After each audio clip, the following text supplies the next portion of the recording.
সুপ্রিয় শিক্ষার্থীবৃন্দ, নবম ও দশম শ্রেণীর গণিত ক্লাসের সবাইকে স্বাগতম।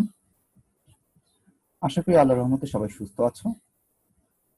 গণিত বিষয়ে আজকে আমার পাঠের বিষয় অষ্টম অধ্যায় বৃত্ত। এই অনুশীলনীটি জ্যামিতির একটি অংশ। এটি আমার ষষ্ঠ লেকচার। ইতিপূর্বে আমরা ইউটিউব চ্যানেলে এই অষ্টম অধ্যায়ের আরো 5টি লেকচার আপলোড করেছি। বৃত্ত সম্পর্কিত আমরা বেশ কিছু উপপাদ্য এবং কিছু অনুশীলনের উপপাদ্য সেগুলো আমরা ইতিপূর্বে পড়ে এসেছি। তারই ধারাবাহিকতায় আজকে আমরা আরো কিছু উপপাদ্য বৃত্ত সম্পর্কিত শিখতে পারবো। আমরা আমাদের মূল পাঠে চলে আসছি। বৃত্তের ছেদক ও স্পর্শক। কখন একটা সরলরেখা একটা বৃত্তের ছেদক হবে এবং কখন একটা বৃত্তের স্পর্শক হবে সেটা আমাদেরকে বুঝতে হবে। সমতলস্থ একটি সরলরেখা ও একটি বৃত্তের দুটি ছেদবিন্দু থাকলে উক্ত রেখাটিকে বৃত্তটির একটি ছেদক বলা হয়। অর্থাৎ একটা বৃত্তকে একটি সরল রেখা যদি ছেদ করে অবশ্যই তার দুটি ছেদবিন্দু থাকবে। লক্ষ্য করে দেখা যাচ্ছে প্রথম চিত্রে এটি একটি বৃত্ত, পিকিউ একটি সরল রেখা যা বৃত্তটিকে দুটি বিন্দু এ এবং বি তে ছেদ করেছে।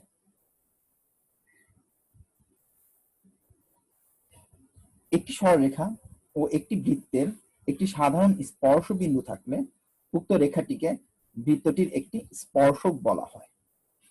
এর অর্থ হচ্ছে কোন একটা রেখা যদি একটি বৃত্তকে একটি নির্দিষ্ট বিন্দুতে স্পর্শ করে তখন আমরা সেই রেখাটিকে স্পর্শক বলবো। তাহলে একটি সাধারণ স্পর্শ বিন্দু থাকলে তাকে স্পর্শক বলা হবে এবং দুটি বিন্দুতে যদি ছেদ করে তাহলে সেই রেখাটিকে ছেদক বলা হবে। আমাদের দ্বিতীয় চিত্রে পিকিউ রেখাটি বৃত্তটিকে ও বিন্দুতে স্পর্শ করেছে, তাদের সাধারণ স্পর্শ বিন্দু ও, কাজে পিকিউকে আমরা বলবো স্পর্শক।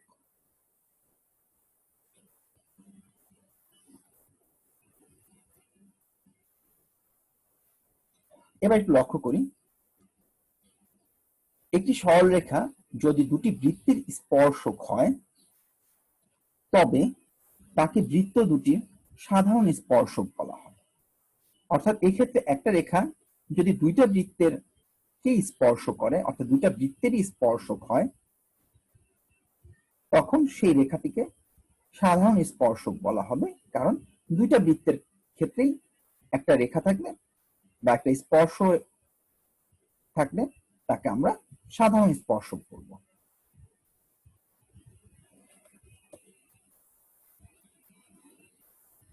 আমরা চিত্রগুলোর দিকে একটু লক্ষ্য করি। এখানে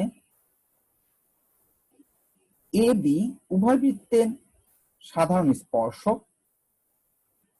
আমরা যে রেখাটা পাচ্ছি এ বি, এটা দুইটা বৃত্তেরই সাধারণ স্পর্শক। প্রথম চিত্র দুটায় স্পর্শ বিন্দু দুটা ভিন্ন ভিন্ন, কিন্তু শেষ চিত্র দুটায় দুটা বৃত্তেরই একটা নির্দিষ্ট স্পর্শ বিন্দু আছে। তার মানে এখান থেকে আমরা বুঝতে পারলাম এই এবি রেখাটা অথবা এই রেখাটাকে যদি আমি এবি দ্বারা প্রকাশ করি বা এই রেখাটাকে যদি আমি এবি দ্বারা প্রকাশ করি তাহলে এই রেখাগুলো সবগুলোই হচ্ছে আমাদের সাধারণ স্পর্শক দুইটা বৃত্তের। প্রত্যেকটাতেই দুটো করে বৃত্ত আঁকা আছে। এখানে লক্ষ্য করে দেখা যাচ্ছে এ এবং বি দুটো ভিন্ন বিন্দু এবং দুটো ভিন্ন স্পর্শ বিন্দু। খ নাম্বার চিত্র দেখা যাচ্ছে এ এবং বি দুটো ভিন্ন স্পর্শ বিন্দু, কিন্তু গ এবং ঘতে দেখা যাচ্ছে এদের স্পর্শ বিন্দু কেবল একটি। তার মানে সাধারণ স্পর্শক হলে স্পর্শ বিন্দু একটিও হতে পারে, আবার দুটিও হতে পারে।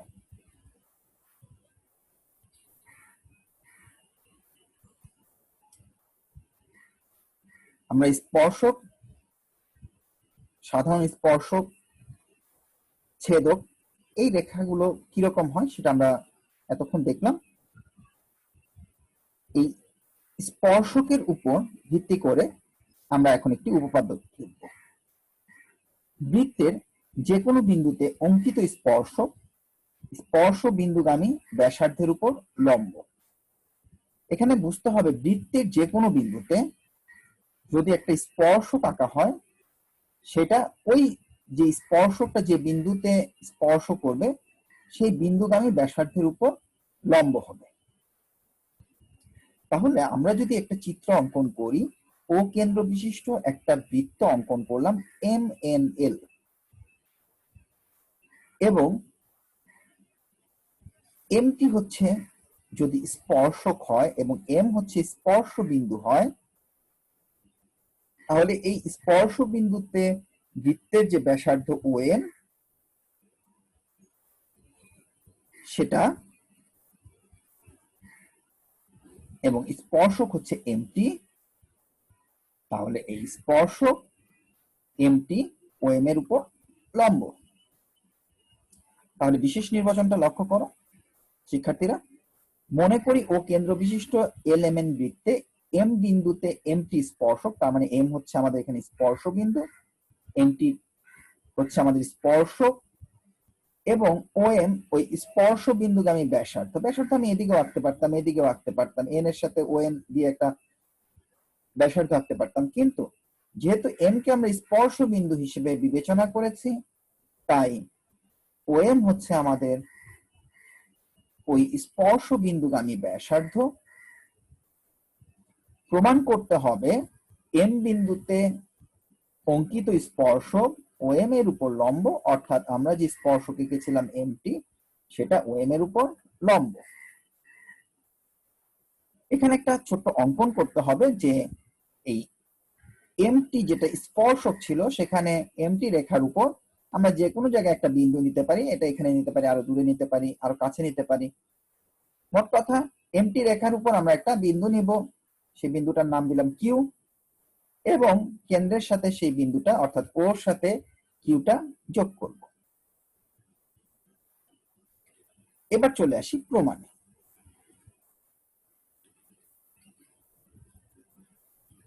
যেহেতু M বিন্দু MT স্পর্শকের উপর একটি বিন্দু, সুতরাং M বিন্দু ব্যতীত MT স্পর্শকের উপর অন্য সকল বিন্দু বৃত্তের বাইরে থাকবে। এটা আমরা একটু আগেই শিখে আসলাম বা জেনে আসলাম। স্পর্শ বিন্দু হচ্ছে বৃত্তের উপর সেই বিন্দু যে বিন্দুতে স্পর্শক ওই বৃত্তকে স্পর্শ করে। তার মানে বৃত্তের উপরে কেবল একটি বিন্দুই হবে স্পর্শ বিন্দু, কাজেই স্পর্শক এমটির উপর এম বিন্দুটাই হবে কেবল স্পর্শ বিন্দু, এবং এম বিন্দু ব্যতীত বাকি যে বিন্দুই হোক না কেন, সেটা আমি ডান পাশে নেই অথবা বাম পাশে নেই না কেন, অবশ্যই সেটা বৃত্তের বাইরে অবস্থান করবে, মানে পরিধির বাইরে অবস্থান করবে। তাহলে এখান থেকে আমরা বলতে পারি এম বিন্দু ব্যতীত আমরা যে একটা বিন্দু কিউ নিলাম সেটি অবশ্যই বৃত্তের বাইরে অবস্থিত, এবং ও কিউ বৃত্তের ব্যাসার্ধ OM এর চেয়ে বড়, এবং O Q greater than OM, এবং তা স্পর্শ বিন্দু M ব্যতীত MT এর উপর সকল কিউ বিন্দুর জন্য সত্য। যে কথাটা বললাম, এই কিউ বিন্দু আমি আগে নেই পরে নেই বা এখানে যে কোনো বিন্দুই নেই না কেন, যেখানে সবসময় আমাদের এই ওর সাথে কিউ যোগ করলে যে রেখাটা পাবো ও কিউ, সেটা সবসময় OM এর চেয়ে বড় হবে। এবং এই শর্তটা এই এমটি রেখার উপর যে কোনো বিন্দুর জন্যই সত্য হবে। তাহলে ও বিন্দু থেকে যেহেতু আমরা বলেছি ও কিউ গ্রেটার দেন ও এম, আমি যদি এখানে ও কিউ না আরেকটা বিন্দু নেই, এখানে একটা এ বিন্দু নেই, তাহলে ও এ সেটাও ও এম এর চেয়ে বড় হবে। আমি যদি এখানে একটা বি বিন্দু নেই, তাহলে ও বি সেটাও ও এম এর চেয়ে বড় হবে। তার মানে এখান থেকে আমরা একটা সিদ্ধান্তে আসতে পারি ও এম হচ্ছে কেন্দ্র ও হতে এই এমটি রেখার উপর সবচেয়ে ছোট দূরত্ব বা ক্ষুদ্র দূরত্ব। কাজে কেন্দ্র ও হতে এমটি স্পর্শকের উপর ও এম হচ্ছে সবচেয়ে ক্ষুদ্র দূরত্ব।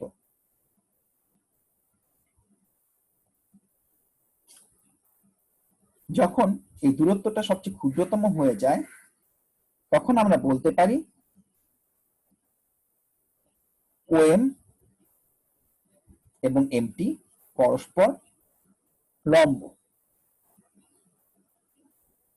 তার মানে এম বিন্দুতে আমরা যে স্পর্শ কাটলাম সেটা ও এম স্পর্শ বিন্দুগামী ব্যাসার্ধের উপর লম্ব, সেটা প্রমাণ হলো।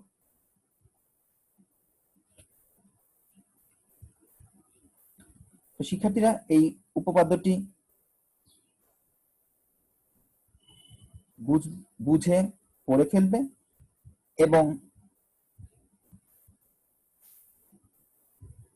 উপপাদ্যটি খাতায় লিখে ফেলবে। আমরা এর পরের উপপাদ্যে চলে আসি। একটি বৃত্তের বহিস্থ কোনো বিন্দু থেকে বৃত্তে দুটি স্পর্শক অঙ্কন করলে ওই বিন্দু হতে স্পর্শ বিন্দু দুটি দূরত্ব সমান। আমরা ও কেন্দ্র বিশিষ্ট একটা পিকিউআর বৃত্ত নিলাম এবং এর বহিস্থ মানে বাইরে একটা বিন্দু নিলাম এ, তা থেকে বৃত্তে দুটি স্পর্শক অঙ্কন করলাম, একটি এপি এবং একটি একিউ। স্বাভাবিক স্পর্শ অঙ্কন করার ক্ষেত্রে কিউটা হচ্ছে আমার স্পর্শ বিন্দু এবং এখানে পিটাও স্পর্শ বিন্দু এপি স্পর্শকের ক্ষেত্রে। তাহলে এই এপি এবং একিউ, পি এবং কিউ বিন্দুতে বৃত্তের দুটি স্পর্শক এবং তার বহিস্থ বিন্দু এ থেকে উৎপত্তি প্রমাণ করতে হবে এপি এবং একিউ সমান। এই প্রমাণটা করার জন্য কেন্দ্র ওর সাথে এ, ওর সাথে কিউ এবং ওর সাথে পি যোগ করব।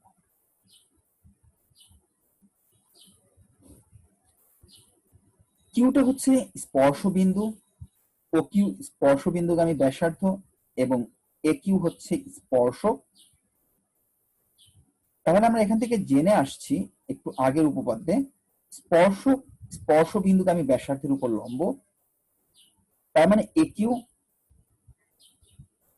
ও কিউ এর উপর লম্ব। অনুরূপভাবে আমি যদি বলি এপি স্পর্শক, পি স্পর্শ বিন্দু এবং ওপি স্পর্শ বিন্দুগামী ব্যাসার্ধ, সেক্ষেত্রেও আমি বলতে পারি এপি ওপির উপর লম্ব। যখন লম্ব হয়ে যাবে তখন আমরা এই কোণটাকে বলতে পারবো সমকোণ বা 90 ডিগ্রি। তাহলে এখান থেকে কোণ এপিও এটা যেমন 90 ডিগ্রি হবে, অনুরূপভাবে কোণ একিউও সেটাও 90 ডিগ্রি হবে। তাহলে আমাদের এখানে প্রথমে দেখো লেখা আছে এপি স্পর্শক এবং ওপি স্পর্শ বিন্দুগামী ব্যাসার্ধ, তাই এপি লম্ব ওপি এবং স্পর্শক স্পর্শ বিন্দুগামী ব্যাসার্ধের উপর লম্ব, আর লম্ব হওয়ার কারণে কোণ এপিও এক সমকোণ।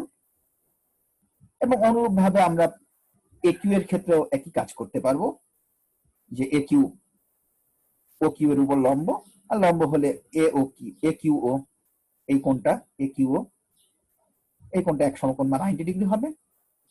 যখন এই দুটা কোণ 90 ডিগ্রি হচ্ছে তার মানে এই যে ত্রিভুজ এ ও কিউ এবং ত্রিভুজ এপিও, এই যে পাশাপাশি দুটো ত্রিভুজ, এই ত্রিভুজ দুটা অবশ্যই সমকোণী ত্রিভুজ। এবং সমকোণী ত্রিভুজের ক্ষেত্রে লক্ষণীয় ব্যাপার এই ওপি এবং ও কিউ এরা সমান। কারণ ওপি আর ওকিউ এই একই বৃত্তের ব্যাসার্ধ, পিকিউ আর বৃত্তের ব্যাসার্ধ।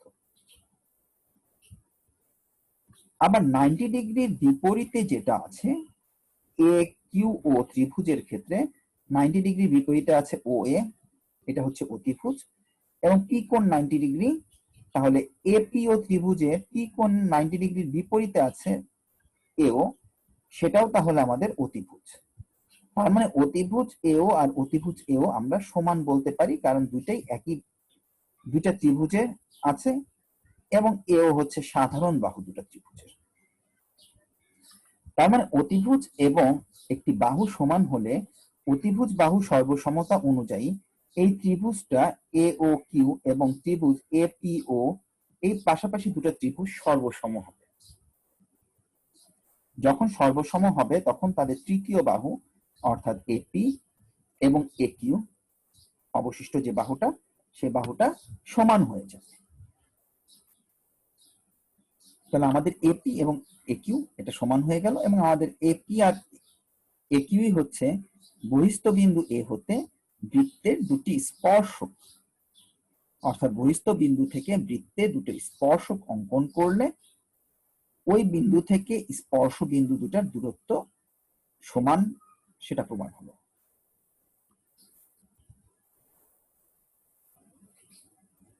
আশা করি উপপাদ্যটি সবাই বুঝতে পেরেছো। আমরা আমাদের পরবর্তী পাঠে প্রবেশ করি। আমাদের সর্বশেষ উপপাদ্য, এই উপপাদ্যটি তোমাদের অনুশীলনের একটি উপপাদ্য। ও কেন্দ্র বিশিষ্ট বৃত্তের বহিস্থ কোনো বিন্দু পি হতে অঙ্কিত পি এ ও পি বি দুটি স্পর্শক বৃত্তকে এ ও বি বিন্দুতে স্পর্শ করে। প্রমাণ করো যে ওপি সরল রেখা স্পর্শ জ্যাদ্বয়ের লম্ব সমদ্বিখণ্ডক। লম্ব সমদ্বিখণ্ডক এই কথাটা আগে বুঝতে হবে যে লম্ব সমদ্বিখণ্ডক কি। লম্ব সমদ্বিখণ্ডকে দুটো অংশ জড়িত, একটা লম্ব আর একটা সমদ্বিখণ্ডক। তার মানে আমাকে এখানে বলেছে ওপি রেখাটা ওই স্পর্শ জ্যায়ের উপর লম্ব হবে এবং তার সমদ্বিখণ্ডকও হবে। তাহলে আমরা চিত্রটা দেখি। ও কেন্দ্র বিশিষ্ট একটা বৃত্ত, এর বহিস্থ বিন্দু পি, তার থেকে আমি দুটো স্পর্শক অঙ্কন করলাম, একটা পি এ একটা পিবি, এবং এরা পরস্পরকে এ এবং বি দুটো বিন্দুতে স্পর্শ করেছে। এবি যোগ করলে যে রেখাটা পাবো এবি রেখা, এটা হবে আমাদের জ্যা ও কেন্দ্র বিশিষ্ট বৃত্তের, এবং এই জ্যাটা কে ওপি রেখাটা সমান দুটি অংশে বিভক্ত করবে। অর্থাৎ আমি যদি এই বিন্দুটার নাম দিই সি বিন্দু, তাহলে আমাকে প্রমাণ করতে হবে বিসি এবং এসি সমান, অর্থাৎ এই এবি জ্যাকে ওপি রেখাটা সমান দুটি অংশে ভাগ করলো, এবং আমাকে প্রমাণ করতে হবে এই ওপিটা এবি জ্যার উপর লম্ব।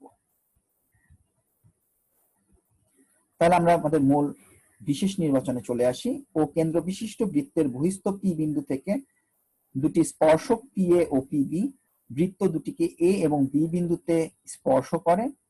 তার মানে এ এবং বি বিন্দুতে হচ্ছে আমাদের স্পর্শ বিন্দু, এবং এবিটা হচ্ছে আমাদের যোগ কর, এবিটা যোগ করি, তাহলে আমরা এটাকে পাবো স্পর্শ বিন্দুগামী জ্যা, অর্থাৎ স্পর্শ জ্যা, এবং ওপি যোগ করব। যোগ করার পরে আমরা একটা ওপি রেখা পাবো, এবং এবি যোগ করার পরে আমরা একটা এবি রেখা পাবো। এই দুইটার ছেদ বিন্দুকে আমরা সি দ্বারা চিহ্নিত করলাম। প্রমাণ করতে হবে ওপি রেখাটা এবি জ্যার লম্ব সমদ্বিখণ্ডক, এবং আমি একটু আগেই বলেছিলাম লম্ব সমদ্বিখণ্ডক বলতে আমরা একবার প্রমাণ করব ওপি এবি এর উপর লম্ব, এবং প্রমাণ করব ওপি এবি কে সমান দুটি অংশে, অর্থাৎ এসি এবং বিসি দুটি সমান অংশে ভাগ করে। সেই জন্য আমাদেরকে একটি অঙ্কন করতে হবে, এই ওর সাথে এ এবং ওর সাথে বি, এই দুটো জিনিস আমাদেরকে এখানে যোগ করতে হবে।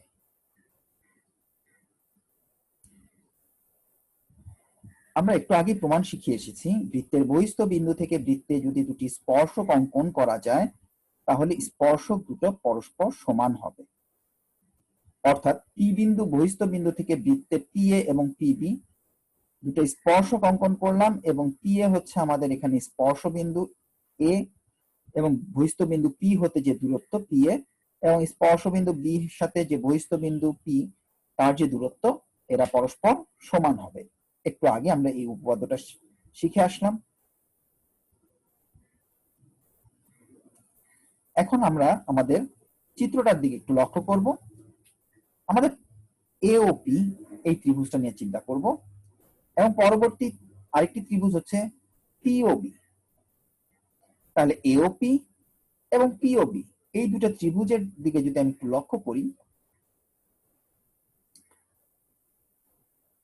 একটু আগে প্রমাণ করে আসলাম পিএ এবং পিবি সমান। তার মানে উপরের ত্রিভুজের পিবি বাহু এবং নিচের ত্রিভুজের পিএ বাহু সমান।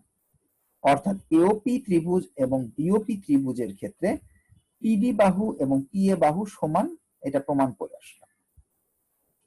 আবার পিএও ত্রিভুজের ক্ষেত্রে ওএ এবং পিওবি ত্রিভুজের ক্ষেত্রে ওবি এরাও পরস্পর সমান, কারণ ওএ এবং ওবি উভয়ই একই বৃত্তের অর্থাৎ ও কেন্দ্র বিশিষ্ট বৃত্তের ব্যাসার্ধ। এবং তৃতীয় বাহু ওপি, এটা কিন্তু দুটো ত্রিভুজেরই সাধারণ বাহু, তাই আমি বলতে পারি ওপি সমান ওপি, যেটা দুটো ত্রিভুজই আছে। এবং তিনটা বাহু সমান হলে আমরা বলতে পারি ত্রিভুজ দুটো সর্বসম। এটা আমরা পাচ্ছি বাহু বাহু বাহু উপপাদ্য, অর্থাৎ তিনটা বাহু সমান, তখন ত্রিভুজ দুটো সর্বসম।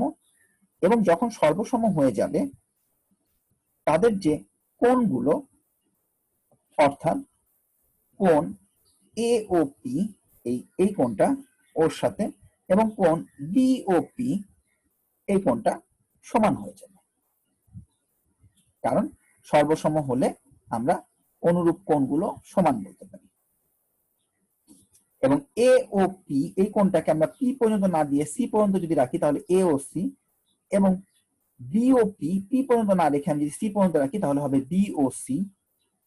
এই কোণ দুটো সমান, অর্থাৎ এওসি এবং বিওসি কোণ দুটো সমান। এবার এই ছোট ত্রিভুজ দুটা এও বি, সরি, এই প্রথম ত্রিভুজটা হবে বিওসি এবং আরেকটি ত্রিভুজ হবে এওসি। এই যে ছোট দুটো ত্রিভুজ পাশাপাশি, এই ত্রিভুজ দুটার ক্ষেত্রে আমরা লক্ষ্য করি ওসি সাধারণ বাহু দুটা ত্রিভুজই আছে, এবং এই ত্রিভুজের ওবি বাহু আর এই ত্রিভুজের ওএ বাহু সমান, কারণ এই দুটা একই বৃত্তের ব্যাসার্ধ।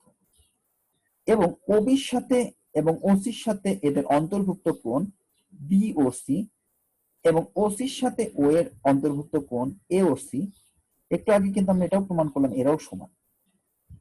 তার মানে দুটা ত্রিভুজের দুটি বাহু এবং তাদের অন্তর্ভুক্ত কোণ সমান হয়ে গেলে আমরা বলতে পারি ত্রিভুজ দুটো সর্বসম। লক্ষ্য করো, তার মানে ওবি এবং ওএ বাহু সমান ওসি দুটার মধ্যে সাধারণ বাহু, অর্থাৎ উপরের ত্রিভুজে বিওসি তে ওবি এবং ওসির অন্তর্ভুক্ত কোণ বিওসি, এবং নিচের ত্রিভুজে এওসি এ ওসি এবং ও এর অন্তর্ভুক্ত কোণ এওসি এরাও পরস্পর সমান। এবং এটা আমরা একটু আগে প্রমাণ করে আসলাম, কাজেই ত্রিভুজ দুটো সর্বসম হবে, কারণ দুটা বাহু এবং একটা কোণ, অর্থাৎ বাহু কোণ বাহু উপপাদ্য অনুযায়ী। এবং যখন এরা সর্বসম হয়ে যাবে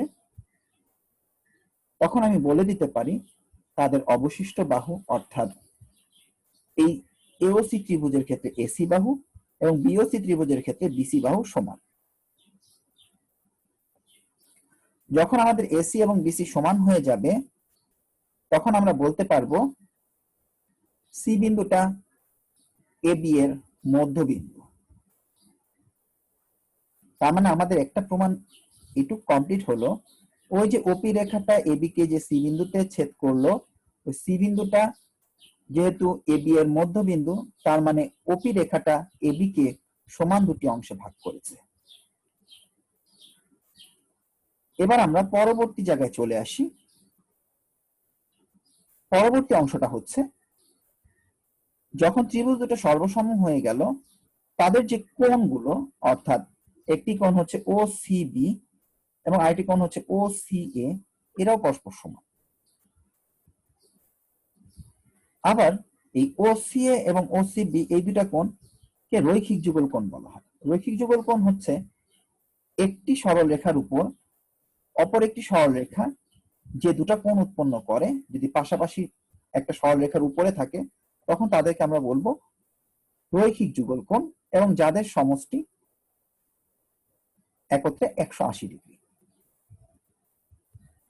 অর্থাৎ রৈখিক যুগল কোণ যাদের একসাথে থাকবে দুটা কোণ একটা সরলরেখার উপরে এবং যাদের যোগফল 180 ডিগ্রি। অর্থাৎ এই ওসিএ এবং ওসিবি এই দুটো একত্রে যোগ করলে 180। আবার বলা আছে ওসিএ এবং ওসিবি এই দুটো সমান। তার মানে এই দুইটা সম্পর্ক একসাথে আনলে আমরা বলতে পারি এই দুটা কোণ অবশ্যই প্রত্যেকে পৃথক পৃথক ভাবে 90 ডিগ্রি, কারণ দুটো সমান। আবার দুটা যোগ করলে 90 এবং 90 যোগ করলে 180 ডিগ্রি, যেটা রৈখিক যুগল কোণের শর্তকেও মেনে চলছে। যখন আমরা বলতে পারছি এই ওসিএ এবং ওসিবি এক সমকোণ 90 ডিগ্রি, তখন আমরা বলতে পারবো ওসি রেখাটা এবি রেখার উপর লম্ব। আর ওসি রেখা বলা যে কথা, ওপি রেখা বলা একই কথা। অর্থাৎ ওপি রেখাটা এবি এর উপর লম্ব। তার মানে ওপি রেখা স্পর্শ যে এবি কে প্রথমে সমান দুটি ভাগে ভাগ করেছিল, আর এবার আমরা প্রমাণ করলাম ওপি রেখাটা এবি জে এর উপর লম্ব। অর্থাৎ ওপি স্পর্শ যে এবির লম্ব সমদ্বিখণ্ড, অর্থাৎ লম্ব এবং সমান দুটি অংশে ভাগ করেছে। তাই তো আশা করি উপপাদ্যটি তোমরা বুঝতে পেরেছো। উপপাদ্যগুলো বাসায় পড়বে, পড়ে চিত্রগুলো এঁকে নিজে নিজে সাহায্য ছাড়া লেখার চেষ্টা করবে। তাহলে এই প্রশ্নগুলো পরীক্ষায় যদি আসে তুমি সঠিকভাবে উত্তর দিতে পারবে। সকলের সুস্বাস্থ্য এবং মঙ্গল কামনা করে আমার আজকের পাঠ এখানেই সমাপ্ত করছি।